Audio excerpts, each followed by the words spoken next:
Hello बच्चों, चलिए प्रश्न पढ़ते हैं। प्रश्न दिया है, निम्नलिखित में से किसका प्रयोग पेयजल को रोगाणु मुक्त करने के लिए नहीं किया जाता है। अर्थात हमें बताना है कि पेयजल को रोगाणु मुक्त करने के लिए इनमें से किसका प्रयोग नहीं किया जाता है। विकल्प ए है क्लोरीन, विकल्प बी है ओजोन, विकल्प सी है क्लोरेमाइन, विकल्प डी है फिनाइल।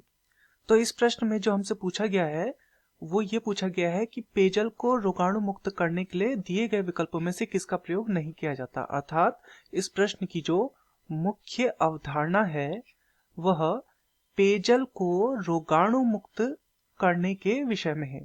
पेयजल को रोगाणु मुक्त करने के विषय में है। तो हमें यह बताना है कि इनमें से किसके माध्यम से पेयजल को रोगाणु मुक्त नहीं किया जाता। तो चलिए देखते हैं। तो पेयजल को रोगाणु मुक्त करने के लिए वास्तव में क्लोरीन का प्रयोग किया जाता है। क्लोरीन का प्रयोग किया जाता है, साथ में ओजोन का प्रयोग भी होता है, ओजोन, तथा क्लोरेमाइन का प्रयोग भी होता है, क्लोरेमाइन। तो क्लोरीन, ओजोन तथा क्लोरेमाइन, इन सभी का प्रयोग पेयजल को रोगाणु मुक्त करने के लिए किया जाता है।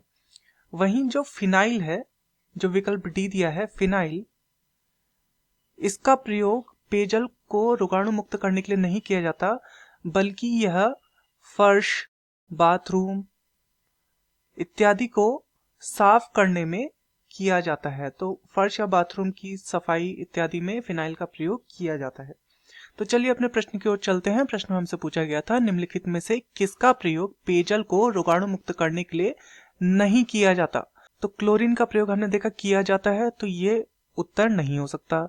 विकल्प बी है ओजोन, ओजोन का प्रयोग भी किया जाता है, तो यह भी उत्तर नहीं हो सकता। विकल्प सी है क्लोरेमाइन, तो क्लोरेमाइन का भी प्रयोग हमने देखा, इसका प्रयोग किया जाता है रोगाणु मुक्त करने के लिए पेयजल को, तो यह भी उत्तर नहीं हो सकता। विकल्प डी है फिनाइल, तो फिनाइल का प्रयोग फर्श व बाथरूम की सफाई में किया जाता है। तो दिए गए प्रश्न का सही उत्तर है विकल्प डी फिनाइल। मैं आशा करता हूं आपकी यह समझ में आया होगा। धन्यवाद।